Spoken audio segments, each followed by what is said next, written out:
Yo, what's good, guys? Confess here is back again with another video, and today we are breaking down something no major game really offers. A dynamic cosmetic ecosystem where supply, demand, desirability, and player behavior all interact in real time inside CS2's Armory. So a lot of people have been asking me about me talking about this, and this is why I'm going to make a video about it now. Yeah, let's go. In most titles like Fortnite, Valorant, Apex Legends, or COD, skins may have cultural value, but they're completely locked to your account. There's no official trading, no legal cash out system, and any secondary activity tends to involve unsafe account selling, which is strictly against TOS. CS2 kind of works differently here. Counter Strike cosmetics are built around Steam's official marketplace, allowed P2P item trading, licensed third party platforms like Skinport, still not sponsored by the way. This creates a transparent cosmetics ecosystem where supply and demand can be observed directly, something unique in modern gaming. And the Armory system plugs directly into that ecosystem, so I'm very happy I can talk about it now. So yeah, the Armory lets players redeem stars for cases, theme collections, stickers, charms, and rotating special limited items. All involve chance except for the limited chance item. There's only the float that involves chance. So individual outcomes vary. But unlike cases, the Armory gives us clear visibility into what players choose, how supply grows, which items constantly attract interest, and how the market expresses demand. This lets us analyze market behavior, but not predict future outcomes. I'm going to say that up front here. This is not financial advice at any point. But we're looking at patterns and what has happened in the past. We can analyze demand and supply pretty easily, so we could do that now. But before we go deeper here, it's worth pointing out how different the armor really is compared to traditional CS mechanics. So yeah, we've talked about cases, we've talked about trade-ups, and they generally are negative or kind of um, flat EV. That's pretty accepted reality. Like for years, it's been like this. Cases are exciting, but statistically completely unfriendly. The armory is structured completely differently. Instead of rolling blindly on a loot box and hoping for a specific outcome, the armory lets you choose the type of item you're redeeming, observe how that category behaves in the market, and make decisions based on the actual item pools rather than total randomness. There's still RNG involved, but the armory structure makes it much easier to study. Supply trends, demand signals, long term desirability, and how players interact with each category. This is why the armory is so interesting from an analytical perspective. So, the fever case. Let's go for the first category, the cases. The fever case is currently one of the most selected armory options. Over 11 million openings last month, fully intentional redemptions, so you can't otherwise get it, like it's star based, and strong sustained interest. To understand how popularity interacts with availability, we can compare it to a now historical example, the gallery case. So it was once an armory, players redeemed it steadily, and eventually Valve removed it. After removal, it didn't explode dramatically. Like for the first day after removal, it went up like 100%. But now it's sitting at about, like, I think 30-40% plus. So it did rise by a noticeable, stable amount because supply froze while demand continued normally. Crucially, the gallery case was far less popular than the fever case is today.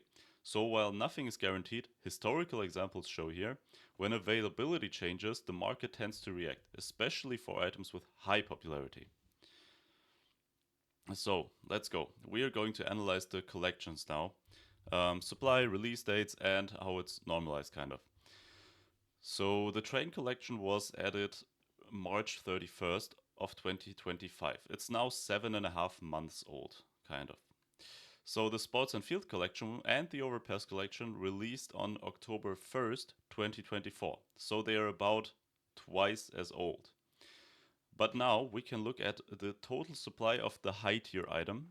That is for the Train collection, the AWP Long Dog, for the Sports and Field collection, the M4A1-S Fade, and for the Overpass collection, the AK-47B, the Monster. Raw supply alone isn't enough. We need to normalize. But the supply, I will tell you now, from the Train collection, there are about 12,000 AWP Long Dogs. From the Sports and Field collection, there are about 43,000 M4A1-S Fades, and from the Overpass collection, there are about 44,000 AK-47B the Monsters. But as I said, that's not enough, so let's look at it. What does it really mean? So we're going to look at the normalized, like how many are printed, the normalized number here. So the Train collection is about 1,600 long dogs per month. The Sports and Field collection is about 3,200 M4A1-S Fades per month, and the Overpass collection is about 3,200 as well per month. So they are roughly, like the Sports and Field and the Overpass collection, are roughly double the monthly rate of the Train 25 collection. Even accounting for the age, Train 2025 shows lower sustained interest. Demand in a market isn't defined by supply alone, though, you know it. It's expressed through how much players are willing to pay, buy order strength, stable pricing, and sustained redemption volume. All three collections share identical pullouts, identical star costs, yet the Fade, like the M4A1-S Fade, constantly sells for more. It has stronger buy pressure, maintains higher desirability, and continues attracting redemptions. So this combination reflects stronger player demand for the Fade compared to other primary items in these collections. Of course, it's worth noting here that the AK-47B, the Monster, in FN is very insanely pricey, and the M4A1-S Fade only exists in FN and minimal wear. So this is very important to keep in mind. So of course, if you hit an AK-47 field tested, it's not going to be worth as much as the M4A1-S Fade. There's like a little bit of a break in the logic here.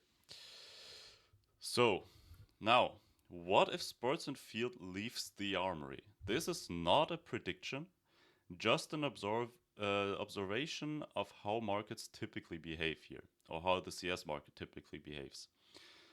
This item has a high desirability. It has a strong willingness to pay. People have a strong willingness to pay for it, and the consistent redemption. So if this skin experiences a change in availability, past examples show that the market tends to react more noticeably than with items that have weaker demand. Because the Fade already demonstrates strong demand, changes to its availability could have a more pronounced effect compared to other collections. Weaker collections, in this case the Train 2025 collection. But again, outcomes vary and the CS market is completely speculative.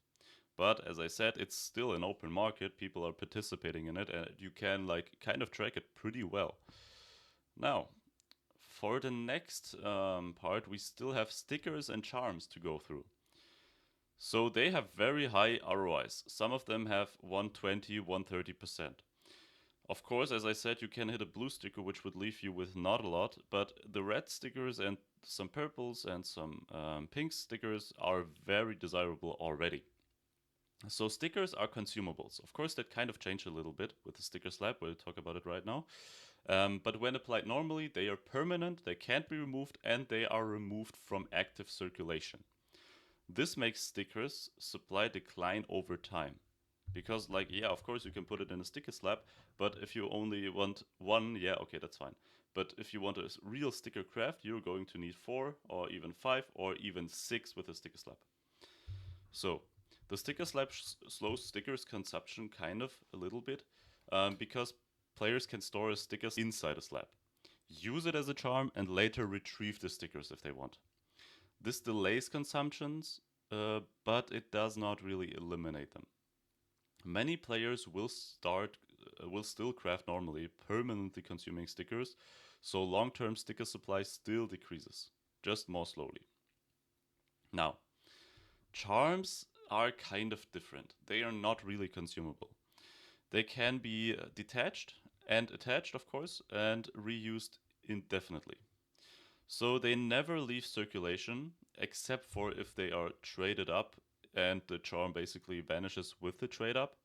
So the supply can only increase here. It can never really significantly decrease. So this makes charms more comparable to skins and cases rather than stickers. Stickers are like the odd one off here. Putting everything together, the armory is structured unlike traditional cases and trade-ups. Fever case shows extremely high popularity, and if they ever decide to remove this case, it's going like I don't, as I said, not financial advice, but with the gallery case, and we are seeing 11 million case openings per month for this case. This supply will be shredded through insanely fast, is my opinion at least. So the gallery case shows high availability changes, historically influenced the markets here. The Sports and Field collection and the Overpass show way higher normalized redemption than Train 2025. And the M4A1-S Fade demonstrates really strong demand signals. While Train 2025 is newer, so less likely to be rotated soon, it has the lowest interest, basically. It provokes the least interest in players. Stickers are consumables, charms are permanent, and the sticker slab slows sticker consumption but doesn't stop it. So CS2 remains unique for having a visible, tradable, cosmetic ecosystem. This is what makes the Armory such an interesting system to study, not because of any guaranteed outcome, but because the data clearly shows what players value and how items move within the CS2 marketplace. So yeah, I hope you enjoyed this video. If you want, ask me questions about it. As I said, I'm not really going to give financial advice here, but we can like talk about it objectively, and we will find common ground here, I think. So yeah, have a nice day, you guys, and see ya in my next one.